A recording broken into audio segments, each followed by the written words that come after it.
Well, we're going to start now. It's a great pleasure to be attending this meeting with you, Bruce. Got a very short bio of you here. Over 15 years, you've been involved in exploring and promoting social, economic and environmental benefits of safe and attractive urban environments and sustainable transport.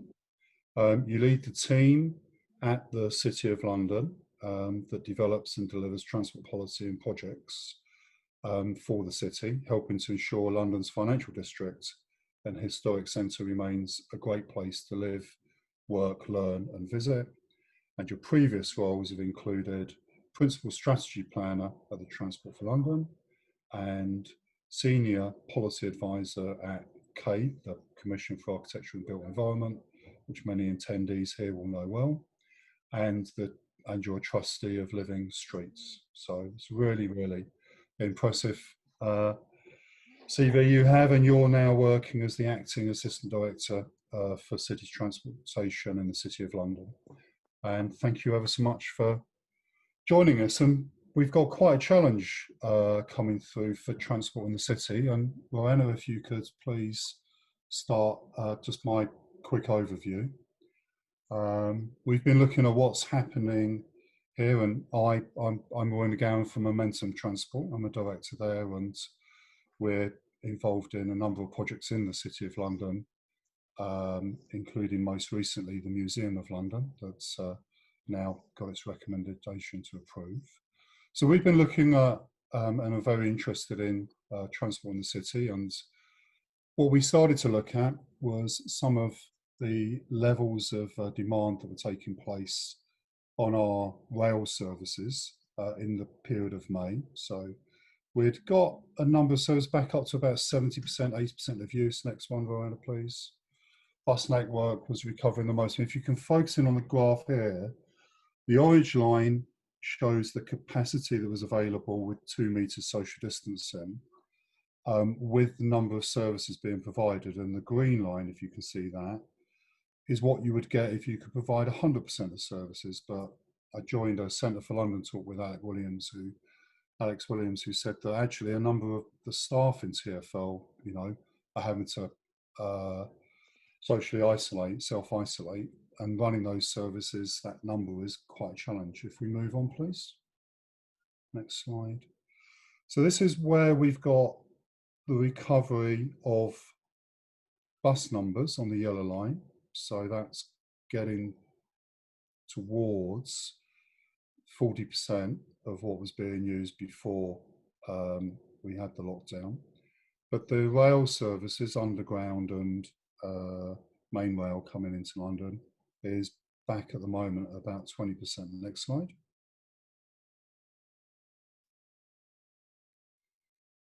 What we've got here for the area around central London is the return of sort of from the mid-March period of kind of 40% traffic levels, now pushing back with HGVs almost back to the levels they were pre-lockdown.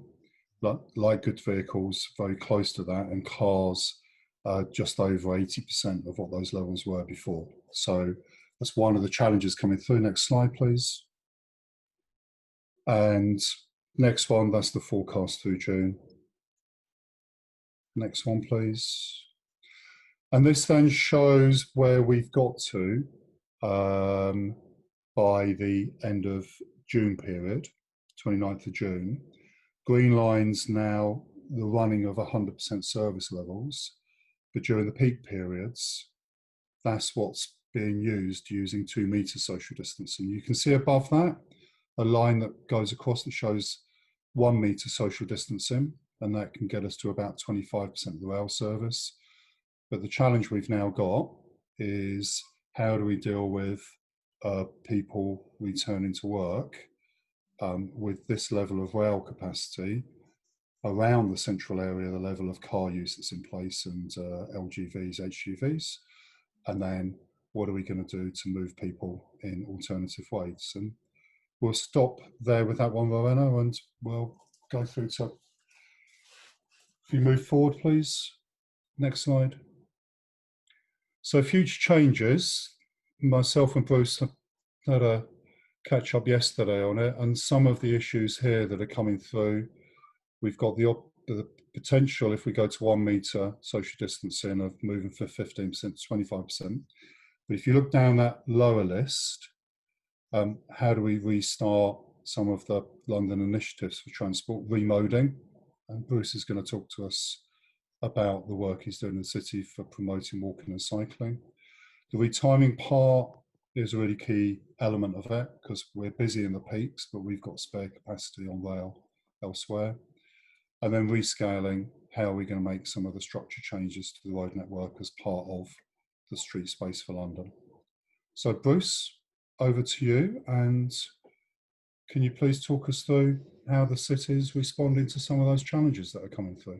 Sure, I might just take the opportunity to show some pictures, if that's all right.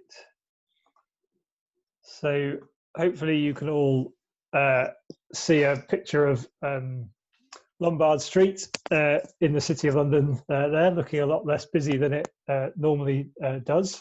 But as you can see, there are definitely still people around in the city, and as Roy kind of alluded to, those numbers are starting to go up, albeit slowly, kind of week on week for it. But I guess so in terms of our changes to the city streets to support the square miles recovery from COVID-19, I suppose we're really very much at the moment kind of getting ready for what I expect will be a sharper return and a kind of steeper return to work, or to workplaces rather, from September. But probably, you know, still not as many people as there are normally in the city, and I think most of the firms that we're talking to kind of expect about 25% of their workforce to be back initially in September, and that will go up through to the end of the year to about 50%. Obviously, all depending on what might happen with second waves of infection and everything else. But you know, I guess Lombard Street's a good one to start off, because in a way it typifies the challenge that we've got in the city, which is very narrow pavements. Anybody who's walked up there at rush hour will know that there's often people walking in the carriageway. You still have deliveries and everything else happening on that street. So really what we're trying to do is make sure that when people come back, and I do think most of the people who come back will be travelling back in on public transport. We can perhaps touch on the challenges of that later on. And then they'll be walking to their office, and they'll be walking around at lunchtime as well. So we're trying to make sure that they've got the space to do that, so that they're safe to do it, so people can keep a bit of distance on our narrow streets. And we're trying to do that in 2 ways. One is that we're restricting access to certain streets like Lombard Street during the day, still allowing some access for deliveries, but also making clear that these streets are pedestrian priority at those times. As I was mentioning in our chat before we got going, an advisory speed limit of 15 miles an hour, but really kind of trying to create those into streets where there's much fewer vehicles on them, and people really can kind of spread out across the whole of the street. The other approach is reallocating carriageway space to walking, and in some places cycling, although this is largely about giving space for walking. But we do want to make sure that those people who want to cycle into the city, but perhaps might not be as confident as people who are used to cycling into the city, feel safe and comfortable doing that. So in some places we're putting in protected cycle lanes, and here on Threadneedle Street, we've got a protected cycle lane which is a contraflow, because we've made the street one way to give us more space to reallocate space to walking as well. This is very much in the kind of initial temporary stage that allows us to make adjustments if we need to. We'll be moving over the summer to a more semi-permanent arrangement with the kind of black and white wands that people have probably seen elsewhere in London, which I think will obviously look a lot better, be less of a maintenance headache, but also I think make it a lot easier for people to understand the changes to the street and work out where they're going to be, meant to be. And then on some other streets like Cheapside, which is closed at the moment, as you can see here for the gasworks, we'll be keeping that closed to through motor vehicles, still allowing people to cycle up and down it, and allowing access either side of the closure. But again, really just kind of making sure that those streets, particularly kind of ones like Cheapside and Chancery Lane, where we've got lots of shops and things, people have a really great experience on those streets and feel safe and comfortable on them. And we've got quite a comprehensive program for this that covers about 10 kilometres of streets. And what we're really trying to do, I suppose, is kind of create a network that allows people to walk around safely and comfortably, to cycle around safely and comfortably, that prioritises buses as much as we can, and really kind of connects our main public transport hubs, rail and underground stations, with the main places to work, and particularly around the city cluster, which is the area in the east of the city with all the towers in it, and the bank area as well. So you're protecting the bus routes with that network? Well, there's some places like Leadenhall Street. You can see we've got a bus and cycle only closure in there, so that'll really help speed up the buses. TfL's changes to Bishopsgate will speed up bus journeys quite a lot as well. Although I should say that in some places we're making bus journeys a bit longer because we have some diversions in place to enable us to do the space reallocation on places like Threadneedle Street and the like for it. And then just this is the last image, Roy, so I know we want to get into the discussion, but just to say that's a lot of talk about movement, which of course is only one part of how we use our streets. They are our public spaces as well. This is an image from last summer, but we've just started the work to plan outdoor seating in 12 areas to bring more greenery onto the streets. You know, partly to support businesses, especially kind of takeaways as well, but also just to kind of make our streets look a lot more attractive and kind of welcome people back in September and give them a really great environment as they come back as well. And then again, I think we're going to touch on this later, but some of this is also is enabling restaurants and the like to have tables and chairs outside to help them as well. So yeah, I'll stop sharing that now and look forward to the discussion.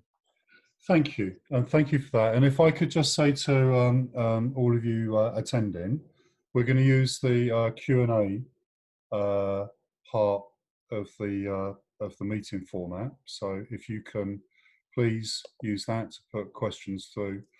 What we'll do is we're focusing this part of it on the work Bruce and his team is doing on the COVID recovery transport plans, and he's given us a really good overview of how that's been coming together through a huge amount of hard work over this. What is it? It's 2 months now. Your first committee meeting was 14th of May when that came through with the first set of proposals, and then you've had phase 2 presented since then, and then today phase 3 at committee. What's the consultation response been like to the proposals as they've been coming through? Yeah, so it's quite early days on consultation. So we do have a online, well, in fact, I can show you a picture of that as well. So we're really keen to get people's feedback on what we're doing, partly so that we can understand whether anything we've put on the street now isn't working. And, you know, this has been done quickly, as you said, and in a way we're kind of doing delivering the kind of scale of change, albeit on a temporary basis at the moment, that would normally take kind of 5-10 years to deliver. So we've always said that, you know, we recognise that we might not get everything right straight away, and we might need to make some adjustments. So we're really keen to kind of hear back from people. So both in terms of what's working well or not working well at the moment, so we can make changes as we go, but also to understand from people whether these are the kinds of changes they'd like to see made permanent on those streets as well. So what you can see on the screen now is just a screen grab from the consultation website. It just shows the first phase at the moment, because that's what's on the street. This will grow over time to show that whole network, as I said. And if you click on one of those highlighted areas, you get taken to a set of questions that you can then just tell us what's working or not working, give some more detailed feedback on that, and likewise tell us if there's anything you'd like to see kept or not kept, or kept with changes as well. And again, to give people more changes, more details of that. So that only launched a few weeks ago, and it's still a bit early to kind of say exactly what's coming through there. We have had a lot of correspondence otherwise, as I'm sure you can imagine. Some from businesses just want to understand what the implications of the changes are for them, particularly around deliveries.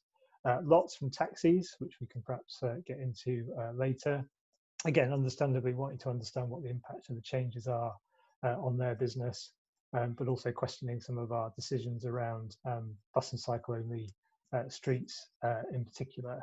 I think largely, the conversations we're having with businesses, or colleagues are having with businesses, shows that there's support for this, and people understand that we do need to provide this space on street, and that we're doing it to give people the confidence to come back to the city, and to know that they'll be able to come back to safe streets when they do. Just as they'll need confidence from their employers that their offices are safe, and confidence from Transport for London and the rail operators that public transport is safe as well.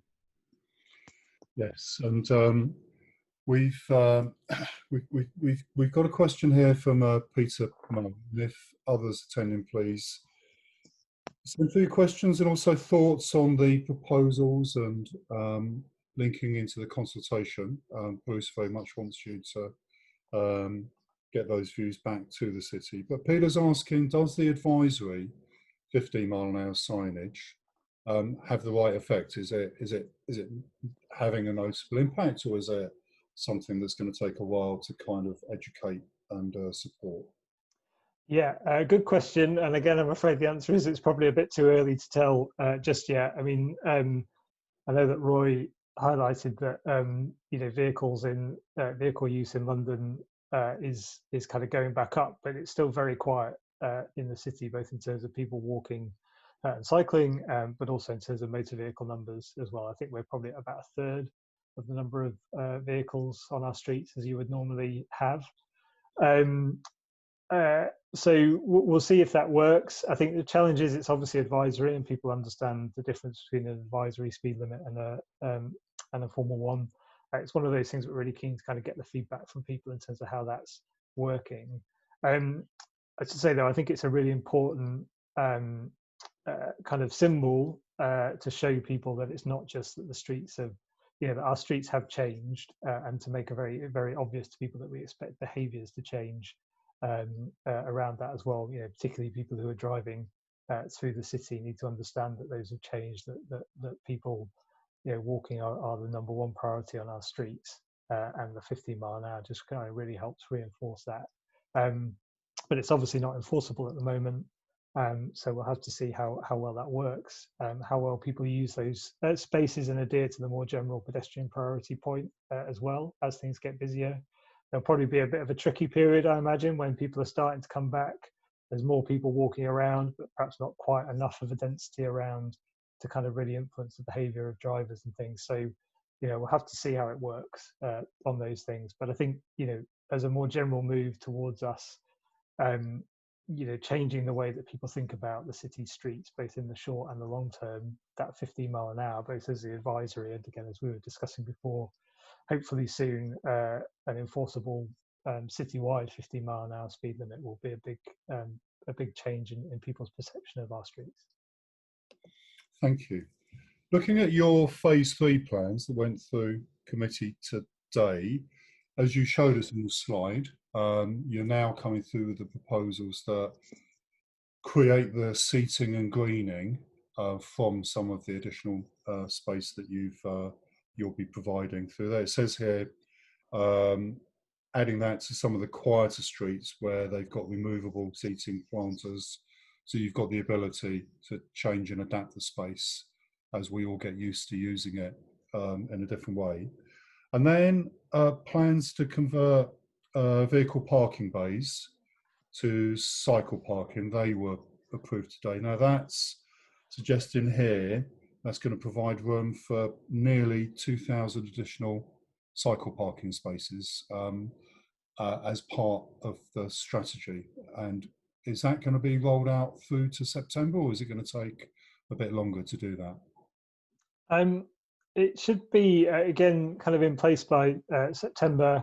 We're just finalising the kind of design for those because they're going to be going largely in the carriageway, so either in reallocated parking bays or in kind of spare space on the carriageway. So we need to make sure that they're put in a way that means people aren't going to constantly be driving into them and the like. But yeah, definitely in place by September because I think all of this is really getting ready for as I said, what I think will be quite a significant increase in the number of people coming back to their workplace in September. Once the schools are back, I think there's lots of people who, whilst they might have, some people have enjoyed working from home, some people less so, as we were discussing the other day. But I think generally, most people like to have some separation between work and home. And lots of people like, and I know, again, from conversations we're having and surveys that have been done, we know that people are missing the social aspect of cities and this, cities and offices in particular, and all the benefits that come from that. So, from September, I think we'll start to see that. We need to be ready with that cycle parking space, just as we need to be ready with the other space on our streets for it. It will be a mixture of public cycle parking for people to lock their own bikes to, and then extra space for dockless cycles as well. And it will be the spaces where we'll be putting the scooters as part of the trial that was approved today as well in those spaces. So it'll hopefully give a really good range of options for people cycling. So we're doing that, and I think it's also fair to say that a lot of businesses as well are also scaling up the cycle parking that they provide in their own offices for their staff as well. I saw in the latest report that came through to committee consultation with businesses about deliveries, managing servicing, trying to get a bit more control over how that's going, because clearly we've seen an explosion of deliveries to people's homes, businesses, all part of us all having been able to sort of continue with many of our activities at home and at work. What's the consultation looking at there with businesses for the management of the servicing of freight? Yeah, so we put together a guidance pack to help people change the way they get their deliveries and their servicing as well. So it's not just about deliveries; it's also about the kind of maintenance, fit out, all those kinds of things as well. And really, so that's a document that will be on our website soon. I just signed it off late this afternoon, and we'll be sending it around to businesses as well. And for all the kind of different types of businesses we have in the city, so whether it's office occupiers, restaurants, cafes, retail, hotels, it's just kind of a bit of advice to them about how they might want to change their deliveries to support what we're trying to achieve. A lot of that is about trying to move deliveries out of the daytime, but in particular out of the busiest times on our streets during the day, which again, I think we'll get some spreading of the peak. But largely most people will still be kind of walking from public transport or cycling to the office between 7 and 10, and then again leaving between 4 and 7, and we'll still have that lunchtime rush as well. So we want to keep deliveries out of that. It's also an opportunity to promote alternatives to deliveries or courier services by van, so cargo cycles and those kinds of things. We're flagging the longer term opportunities around consolidation, so grouping deliveries together and bringing them in fewer, fuller vehicles. So kind of all the range of things that we promote in our longer term transport strategy, but this is really an opportunity to kind of say, a bit like happened with the Olympics, now's the time for a kind of to make those changes to support the wider change that needs to happen on London streets. And I think probably the difference between perhaps what happened with the Olympics, when there was a big shift around deliveries and timing and retiming and everything else, is I think these we'll be asking people to do this for a bit longer. It's probably going to be for months rather than weeks, and hopefully we hope it's an opportunity to also embed some longer term change around those things to support our aspirations to, well, one, reduce the number of delivery vehicles on our streets, and also in particular reduce the number that are on our streets in those times when our streets are busiest with people walking and cycling as well.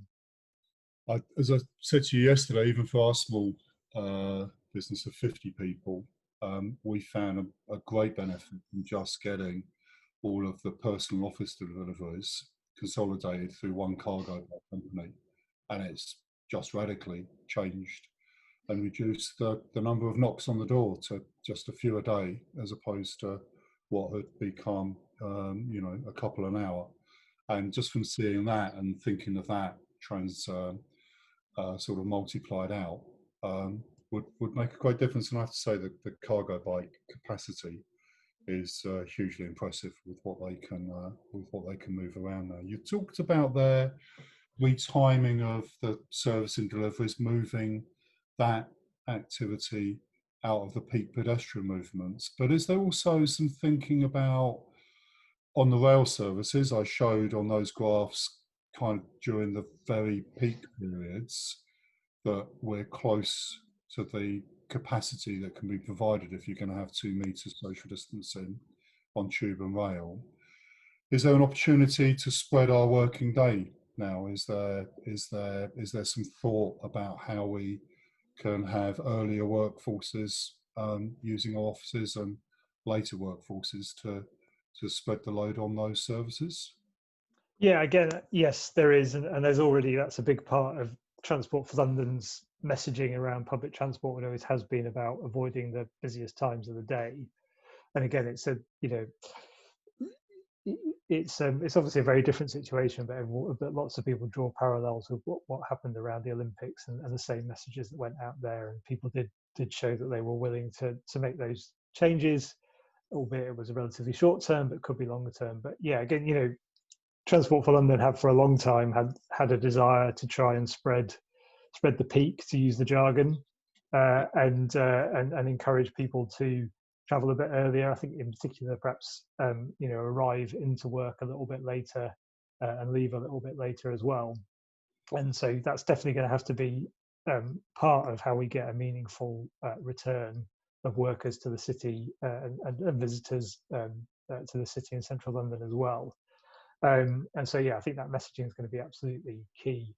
I think for us, it's about reassuring people that it is safe to use public transport. All the measures that TfL have put in place to make sure that buses and trains are clean.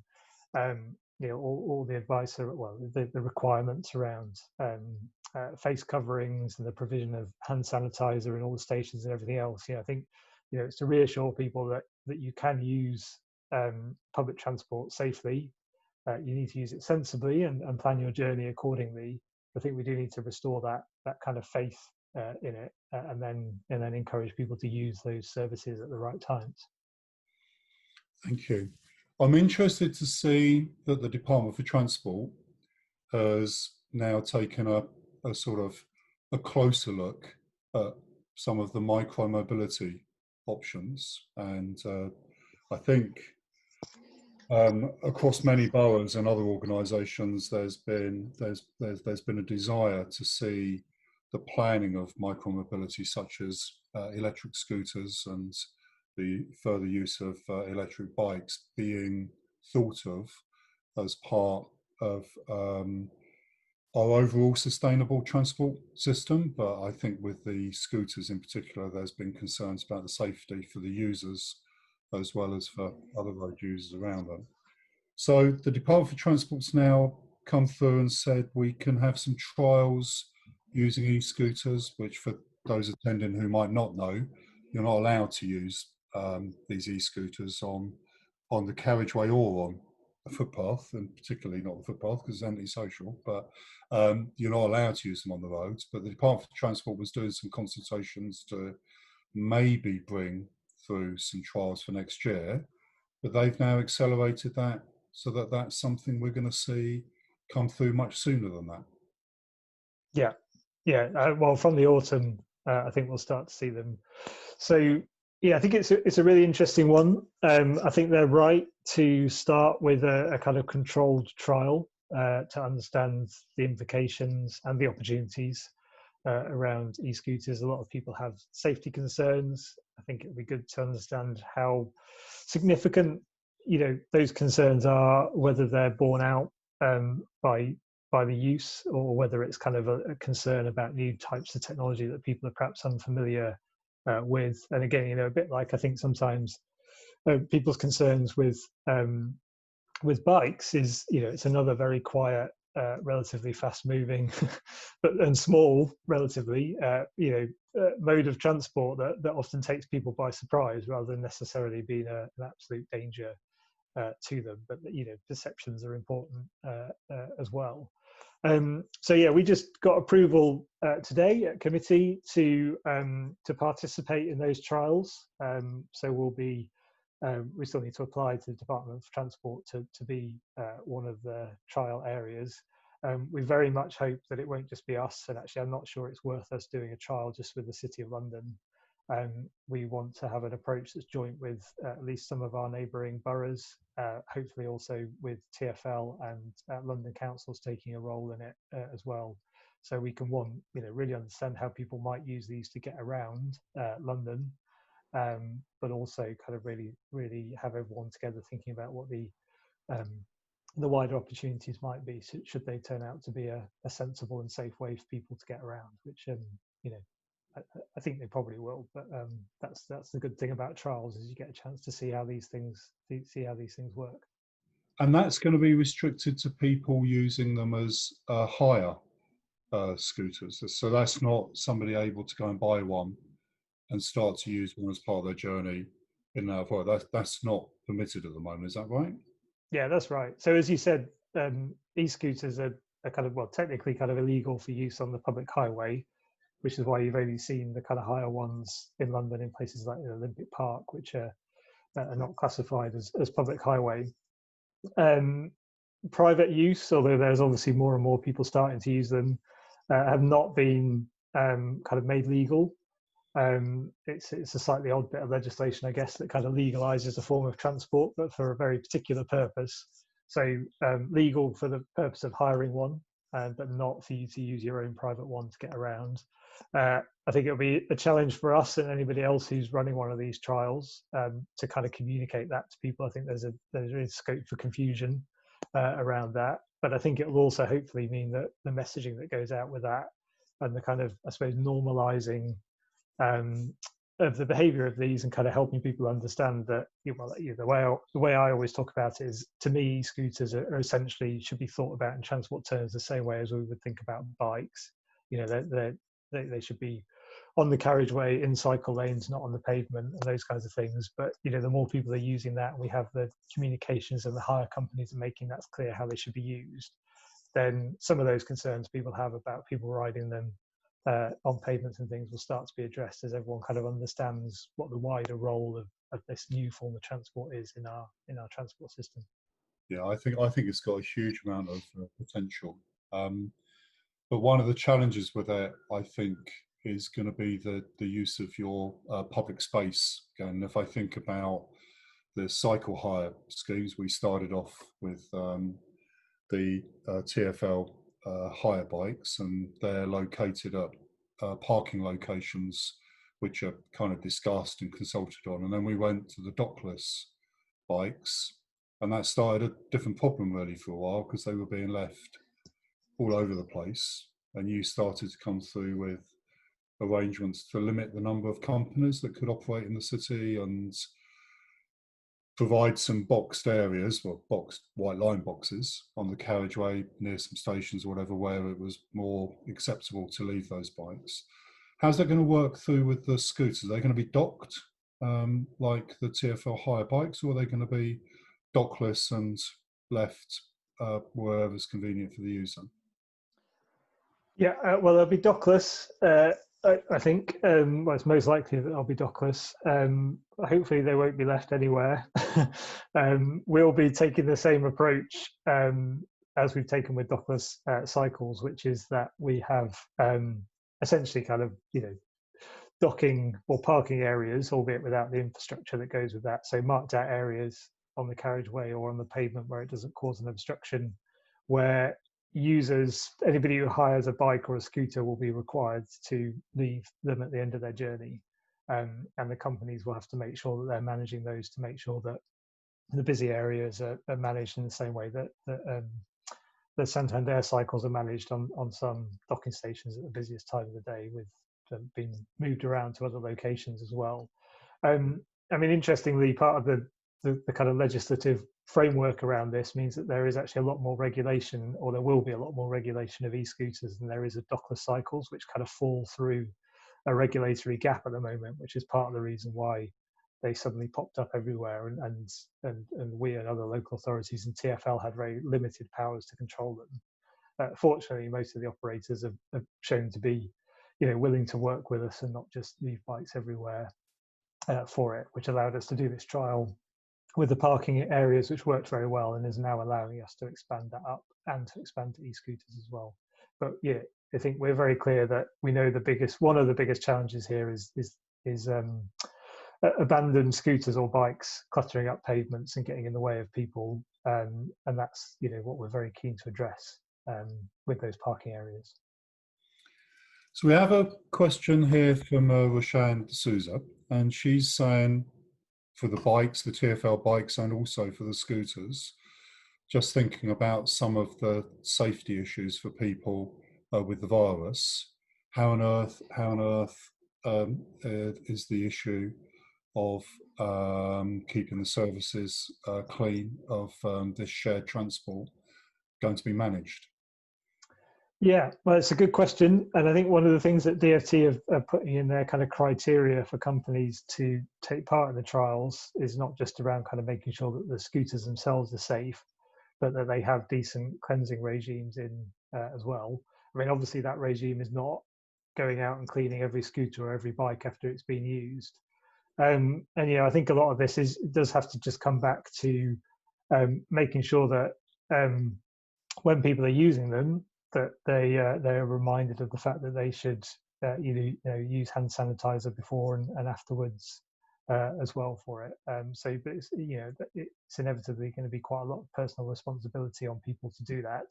Yeah. But I think people understand that, and we'll be increasingly getting into the habit of carrying hand sanitizer or whatever else around with them, just as they'll have to get into the habit of carrying a face mask around with them in case they want to pop into a shop or take the bus as well. All those habits are gonna, we're gonna get used to that much more as part of our day-to-day activities. I'm thoughtful that TfL switched back on the congestion charge zone, and it came back with extended hours through to 10 o'clock in the evening, slightly higher charge, £15 for access. The ULEZ was switched back on again for 24-hour restrictions, 7 days a week. Do you see the need for that to be strengthened further at the moment, or is that as much as is needed to kind of restrict the amount of demand that's coming through to the central London area for car travel? Yeah, I think it's really helpful. And generally, we're very supportive of the changes to the congestion charge. I think it'll be interesting to see whether, I think proportionally it's quite big, but a lot of people, particularly people who come into the city, whether they're it's for commercial purposes because they're making deliveries or whatever else, or just because they're driving their own private car and can afford all the costs that go with that. See that as enough of an increase to deter or change behaviour, the extra kind of £2.50 or whatever it is. So that would be really interesting to see whether that makes a big difference, and I guess will help inform longer term changes around congestion charging, which I'll come back onto in a sec. I think what will be really interesting though is the changes in the evenings, because obviously the hours are being extended, and also at the weekends as well. And I think what's interesting from some of the kind of initial results from the ULEZ is that you saw some reduction in traffic within the congestion charge zone when ULEZ came in. But if I remember correctly, a lot of that change was in the evenings and over the weekend, because of course the ULEZ is 24 hours. So people who might have driven in for, without paying the congestion charge may have, depending what vehicle they have, were suddenly being charged to come into central London. So it'll be interesting to see from that side of things what happens, and I guess TfL will be monitoring everything else. I guess just to touch on our longer term aspirations, we have a target to reduce motor vehicles on our streets by 50% by 2044 and 25% by 2030. And in our transport strategy, we're kind of clear that we think that that a smarter approach to road user charging is absolutely key to us achieving those aims. And really what we'd like to see is the current congestion charge, which is quite blunt, be replaced by something that's a lot smarter, that's possibly kind of pay by mile, can reflect demand and all those kinds of things. The Centre for London did a really good report on this last year, which kind of set out the overall what the overall approach might be, and I think that's kind of what London needs now, to kind of really see some big, the other big opportunities that were first seen when the congestion charge first came in 2003.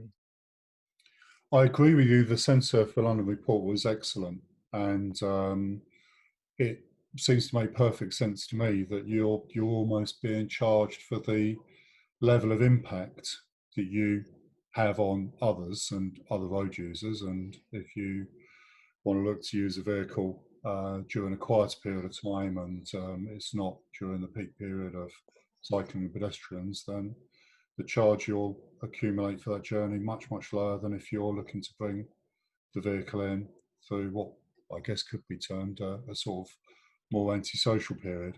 Leads us to a question we've got from Peter Murray, which he asked us how your discussions are going with the Mayor over road pricing, road user charging, and will the city really go ahead on their own if the Mayor doesn't implement this soon? And I guess there's been a change in some of the timings. The Mayor elections themselves have been pushed back a year, so Sadiq Khan, I'm sure, is looking at how the policies work over that time period, including extending ULEZ out to North Circular and South Circular.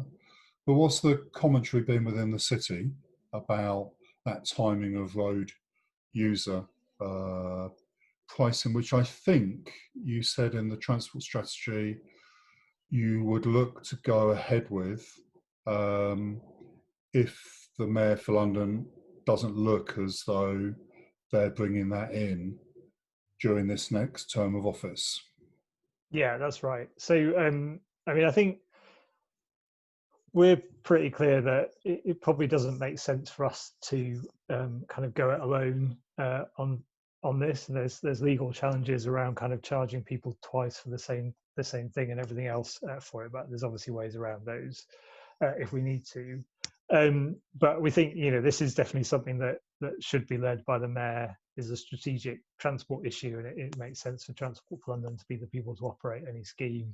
And actually, I think from a user point of view, it's really unhelpful to have if we have something and then I know Hackney are interested in doing something as well, and I'm sure others would be, to have lots of different charging regimes around London. It's just really confusing for people and not an ideal way to go.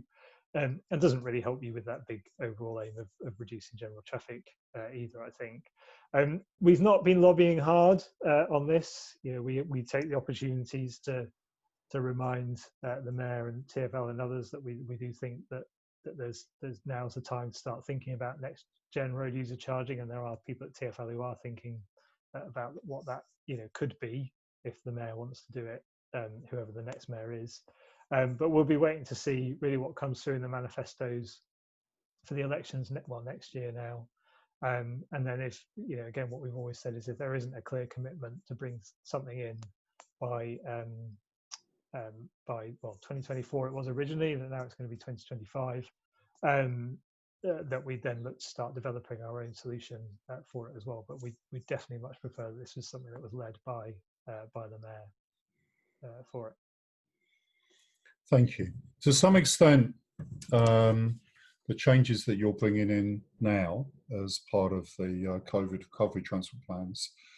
They do feel as though that they're an extension of the longer term plans you were bringing together as the city with what you've been bringing forward through the city cluster vision, which has promotion of more space for pedestrians, de-trafficking some of the areas. And I guess very much started by the Bank Junction proposals that kind of showed the way in terms of what was possible to achieve through increased safety for pedestrians, improved movement for bus passengers and cyclists, whilst also then working with businesses about how servicing could be achieved. It feels to me as though this is all sort of coming together as a combined direction for achieving quite significant changes in behaviour over the next few years.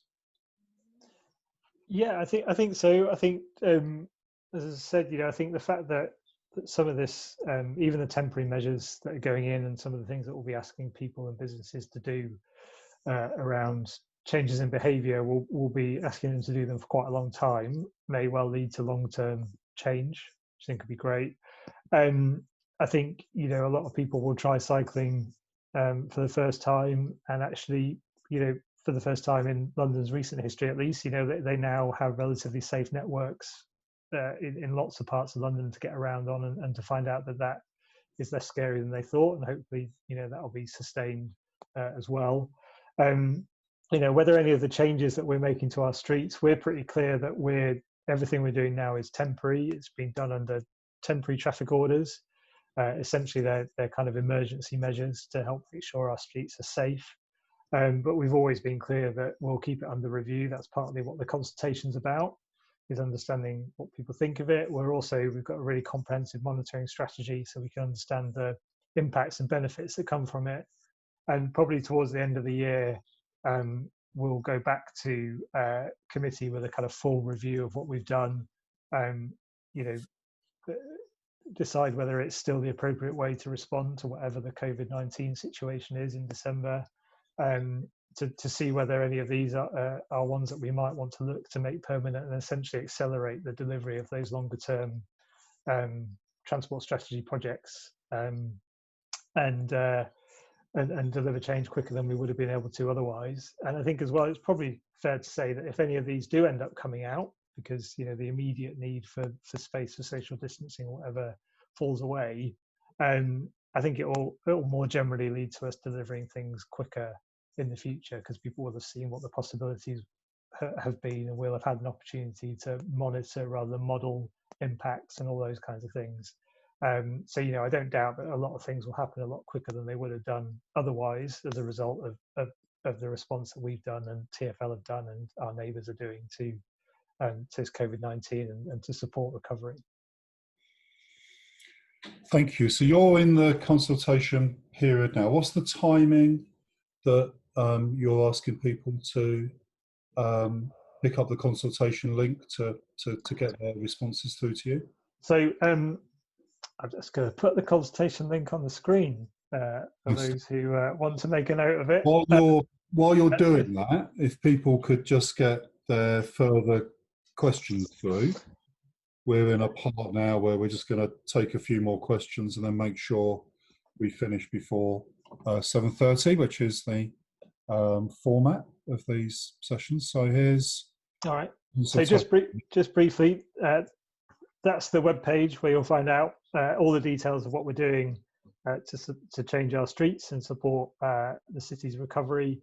And on that website, you will find a link to the consultation site as well, so you can go to it in there. And basically, it'll be up and running for as long as the measures are on street. So probably at least until the end of the year. We'll be taking a view at the end of the year, as I said, as to whether any of these should be removed or should be start the transition to be made permanent. If there is going to be any of the projects made permanent, there'll be a much fuller consultation on the very specific changes that are going to be made there. This isn't change by the back door. As I said, this is temporary change to deal with a very particular situation. If it presents opportunities to accelerate delivery of wider aspirations, then we will seize those opportunities, but we'll have to go obviously through the full process of consultation, modelling, all those kinds of things that keeps consultants like yourself, Roy, in business, in due course. But we'll probably switch to, I think we'll be making use of experimental traffic orders as part of that process, something we've did at Bank and are doing at Beach Street at the moment. So kind of live consultation rather than kind of going back to the theoretical drawing board and asking people to just comment on ideas, really giving them an opportunity to feedback on the actual experience of the changes and their use of the streets. Thank you, and that's a really helpful overview of the consultation you're going through. Please, if you could pick up that link and get your views back. Do we have any further questions coming through? Because we're going to move towards closing our session on transport. So, Bruce, I think you've covered all of the areas that people have asked about and that they were looking at. Thank you ever so much for a really, really interesting overview of all of the hard work you and your team are doing in the city to help prepare a safe set of arrangements for us to increasingly look at getting back into the workplace in a managed way, and also for bringing all of that together with what are a really impressive set of strategy and vision documents that the city's working towards delivering, which really are going to be part of making the City of London just continuing to be world-class city, world-class place to be working, living and visiting. So with that as our closing piece, and with no further questions, thank you all very much for attending. I think we've got some information we'll distribute to you after the event tomorrow, with the consultation links and some of the presentation information. And with that, we'll close Transform the City session with City Architects Forum. Thank you all for attending and further questions you sent through. Good evening. Thank you, everybody.